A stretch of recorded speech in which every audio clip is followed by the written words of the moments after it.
இவங்க போயிட்டு ராஜா கிட்ட சொல்றாங்க, ராஜா எல்லாரும் உங்க வார்த்தை கேட்டாங்க, ஆனால் தானியேல் மட்டும் உங்க வார்த்தை கேட்கலன்னு ராஜாவை இன்னும் தூண்டி விட்டாங்க.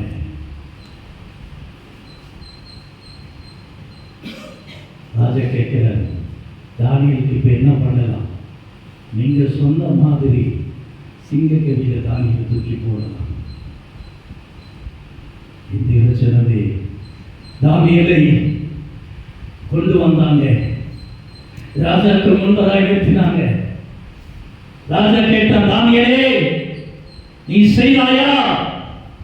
ஆமா, நான் செய்தேன். என் ஜீவனுள்ள தேவனை ஆராதிக்கிறதை தவிர வேறொன்றும் எனக்கு பெரிய காரியம் அல்ல.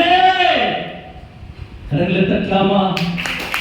நம்முடைய வாழ்க்கையிலே நீங்க சொல்லுங்க, நான் சொல்லணும், ஜீவனுள்ள தேவனை ஆராதிக்கிறதை விட என் வாழ்க்கையில வேற ஒன்றும் பெரியதல்ல, என் வாழ்க்கையில வேற ஒன்றும் சிறந்ததல்ல.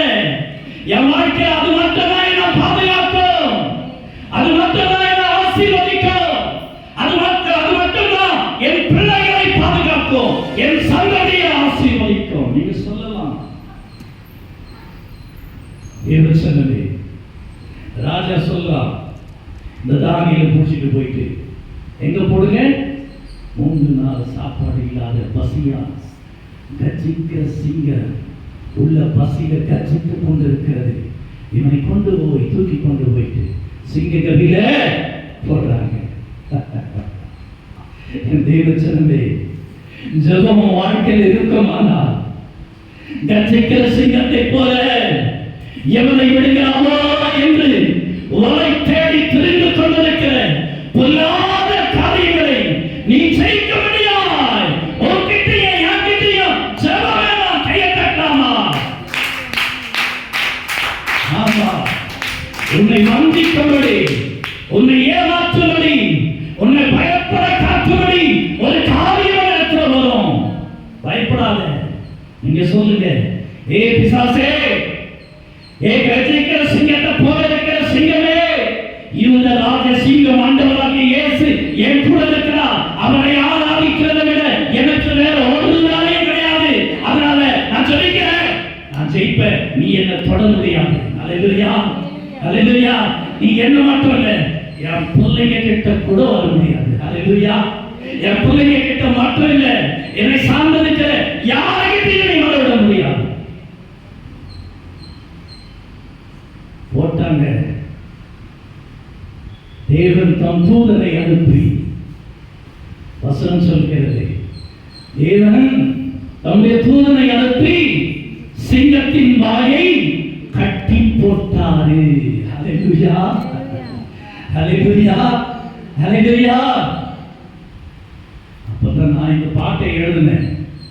நான் ஒரு பாடலை எழுதும் பொழுது தானியேலை பற்றி இந்த பாட்டை இப்படி எழுதினேன். சிங்கத்தின் கெவியில் தானியேலை நீ பாதுகாத்தே நல்ல தேவன். சிங்கத்தின் கெவியில் தானியேலை நீ பாதுகாத்தே நல்ல தேவன்.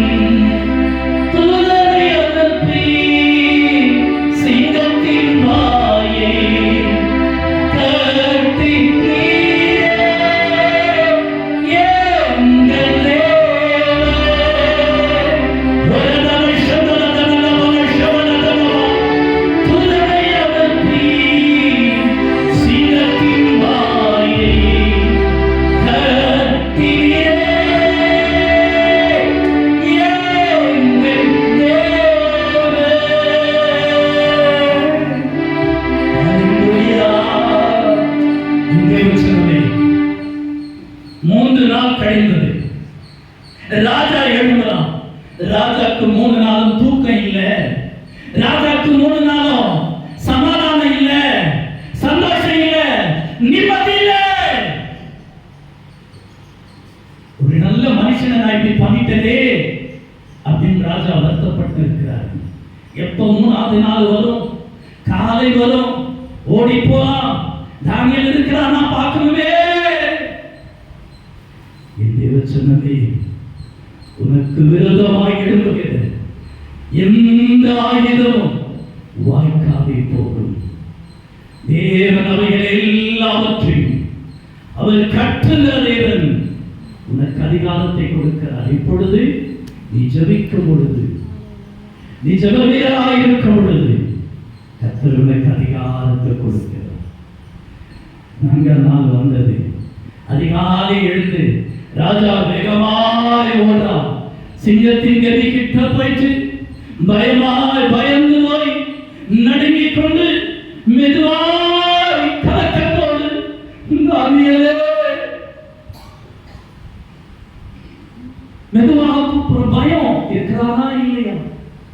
ஆனா இவனுக்கு ஒரு நம்பிக்கை. ராஜாக்கு அவன் ஜீவனுள்ள தேவனை ஆராதித்தவனாச்சு, அவன் தீர்க்க தரிசனம் சொன்னவனாச்சு, அவன் இப்படி சொப்பனங்களுக்கு தரிசனங்களுக்கு அவனை விளக்கம் சொன்னவனாச்சு. அவனை கர்த்தர் நிச்சயமாக காப்பாற்றியிருப்பார்.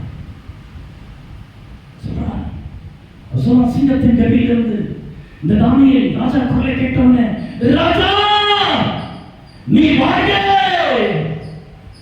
தானியேல் சொல்லுகிறான், ராஜாவே நீ வாழ்க.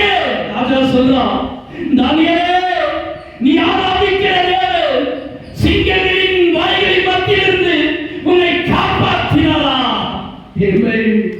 என் தேவச்சனமே, இந்த காலங்களிலே கர்த்தர் நம்மிடத்தில் எதிர்பார்க்கிற ஒரு பெரிய விஷயம் இருக்குமானால் அது ஜெபம் மட்டுமே, அது ஜெபம் மட்டுமே, அது ஜெபம் மட்டுமே. தானியேல் சொல்லுகிறார், சிங்கத்தின் கவியிலிருந்து ராஜாவே நீங்க வாழ்க. நான் ஆராதிக்கிற தேவன் சிங்கத்தின் வாய்களை கட்டி சிங்கத்தின் வாய்களுக்கு என்னை தப்புவித்தார். அவனுக்கே எல்லா துதியும் கனமும்